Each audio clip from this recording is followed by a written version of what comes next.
La loi de pluralité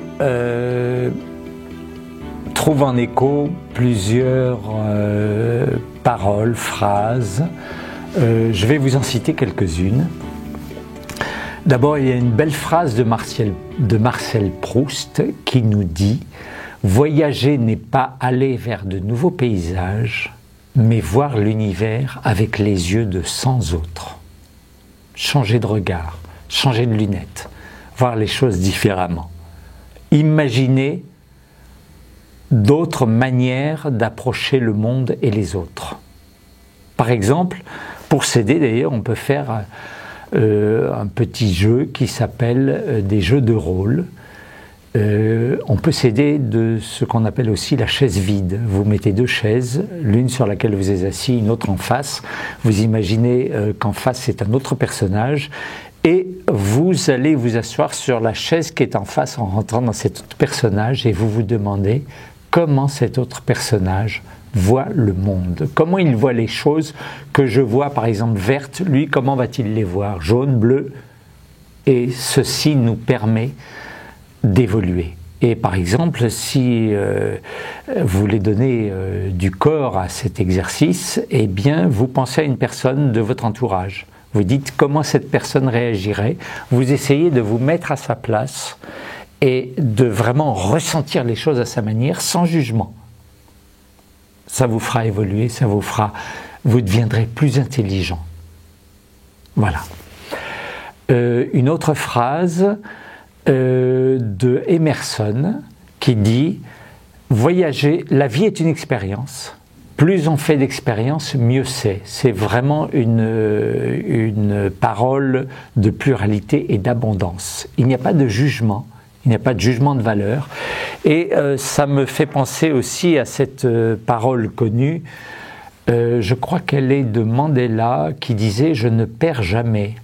Soit je gagne, soit j'apprends une leçon. » Voilà, c'est ça cette loi de pluralité aussi. C'est un message très optimiste. Il y a aussi cette phrase connue de Einstein qui disait « Innover, c'est penser à côté. » La loi de pluralité, c'est aussi cette capacité de penser à côté. Et quand on voit toutes les grandes innovations, quel que soit le domaine, c'est toujours quelqu'un qui a pensé à côté. Et nous devons beaucoup à ces libres penseurs. Autre chose, voilà, donc respectons ceux qui pensent à côté. Ne les condamnons pas, respectons. Et à ce titre-là, chaque fois qu'il y a eu une innovation importante, en général, elle a toujours été accueillie négativement. L'histoire de ce genre de choses est innombrable. Et je pense notamment à une qui est d'un certain Ignaz Semmelweis, qui était un médecin, je crois, d'origine, enfin, en tout cas, il travaillait d'origine hongroise, je crois, qui était, il y a 2 ou 3 siècles, qui était en poste à l'hôpital de Vienne, de mémoire, et il avait remarqué que les femmes qui étaient en couche, il y avait on va dire deux départements dans cet hôpital de Vienne, je crois. L'un où les femmes qui accouchaient étaient traitées par les médecins, les carabins, les étudiants en médecine, et les autres où elles étaient remises entre les mains, c'est le cas de le dire, des sages-femmes. Et Semmelweis s'était aperçu que les courbes de mortalité n'étaient pas les mêmes d'un côté comme de l'autre. En l'occurrence, les femmes qui étaient confiées aux carabins, aux étudiants en médecine, avaient un taux de mortalité sensiblement plus élevé que les femmes qui étaient confiées aux soins des infirmières. Donc il s'est quand même posé la question. Et pour vérifier qu'il y avait là un véritable phénomène, il s'est arrangé pour que l'on intervertisse l'ordre des choses, c'est-à-dire là où les infirmières étaient chargées de s'occuper des femmes en couche, on mettait les carabins, et inversement, là où précédemment c'était les carabins qui faisaient leurs armes, si je puis dire, on avait mis les infirmières. Et les mêmes causes faisant les mêmes effets, la surmortalité des mères avait changé de camp. Donc il a réfléchi à la chose et a mené son enquête et a identifié la cause du mal. Quelle était la cause du mal? Eh bien, c'est qu'à l'époque, on n'avait pas la notion de l'importance de l'hygiène. Et les carabins, pour leurs études, manipulaient des cadavres, tout simplement, donc des corps qui étaient morts depuis peut-être plusieurs jours, et ainsi de suite, et les manipulaient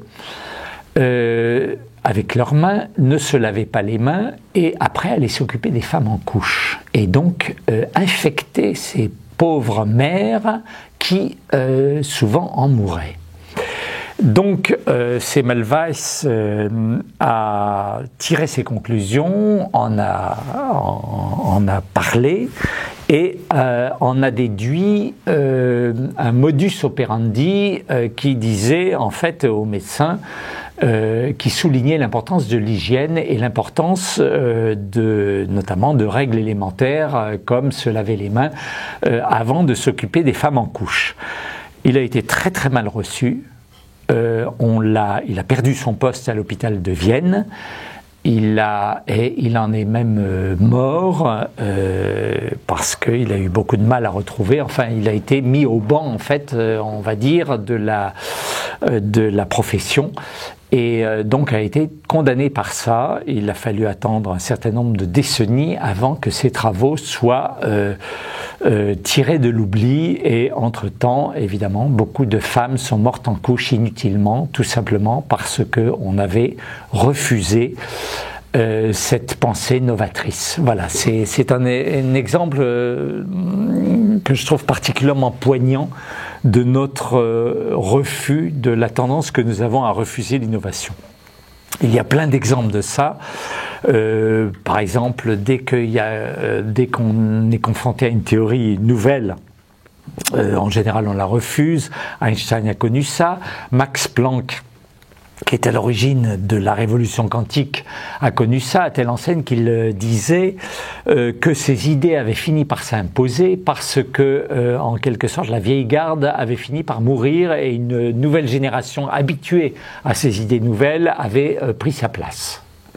Je cite aussi comme exemple la Tour Eiffel qui, au moment où elle est sortie de terre, si je puis dire, a fait scandale. Les Parisiens se sont mobilisés pour trouver que c'était une chose absolument horrible. Elle devait d'ailleurs être détruite. Et au moment, puisqu'elle était, on l'avait construite à l'occasion d'une exposition internationale, mais au moment où il était question de la détruire, elle a été sauvée par une chose, c'est la radio. On avait besoin d'une antenne radio en région parisienne. Et évidemment, la Tour Eiffel était toute désignée pour servir d'antenne, enfin pour servir de support, et c'est ça qui l'a sauvée. Et maintenant, pour montrer combien nous nous habituons aux choses, mais en décalage, maintenant aller dire aux Parisiens qu'on va supprimer la Tour Eiffel, vous aurez aussi une réaction tout à fait contraire. Voilà.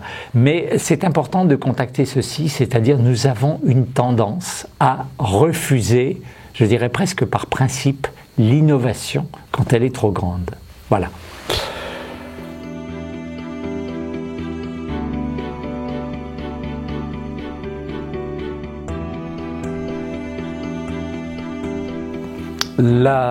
Pour travailler cette loi de pluralité, je vous propose 3 petits exercices. Le premier est intitulé « La biodiversité et l'esprit de jardin ».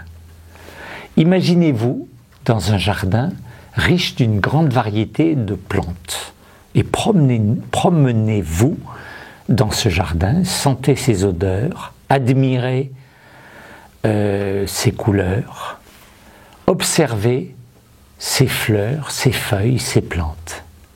Imbibez-vous, prêtez attention au chant des oiseaux. Quand vous vous sentez bien présent dans cet environnement, imaginez ce qui se passe. Approchez-vous d'une plante et imaginez que cette plante, sous prétexte qu'elle est petite, méprise les grosses plantes. Sous prétexte qu'elle est haute, est un regard négatif sur les plantes basses, et ainsi de suite. Imaginez ça. Et certaines plantes qui ont des brindilles, d'autres qui ont des larges feuilles, certaines qui ont des grosses fleurs, d'autres qui ont des petites fleurs, certaines qui ont des fleurs jaunes, d'autres des fleurs bleues. Imaginez que toutes ces plantes soient intolérantes, refusent les autres, refusent la différence, se disent moi je suis petite, ou je suis grande, ou je suis souple, ou je suis rigide, et c'est ça qui est bien, le reste est méprisable. Imaginez ça et dites-vous, ce jardin qui me paraissait d'une belle harmonie, que de dissonance. Et les plantes ne font pas comme ça. Et alors, chassez cette idée et dites-vous que toutes ces plantes sont bienveillantes les unes par rapport aux autres. Elles le sont d'autant plus que la biodiversité du jardin fait que toutes ces plantes qui coexistent les unes à côté des autres, par exemple, vont venir puiser dans la terre des éléments différents. Ce qui veut dire que qui puise l'une ne pénalise pas celle qui est à côté.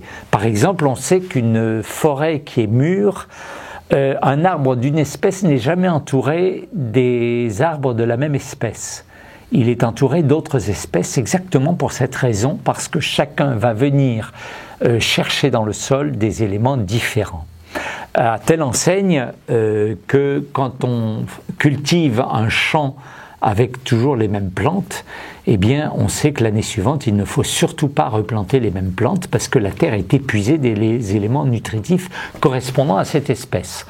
Donc, tout ça pour dire, et c'est ça la leçon, que la diversité entre les individus est une richesse et nous devons l'accueillir comme telle. Par exemple, si tout le monde avait la vocation d'être boulanger, il n'y aurait que des boulangers, ce serait insupportable.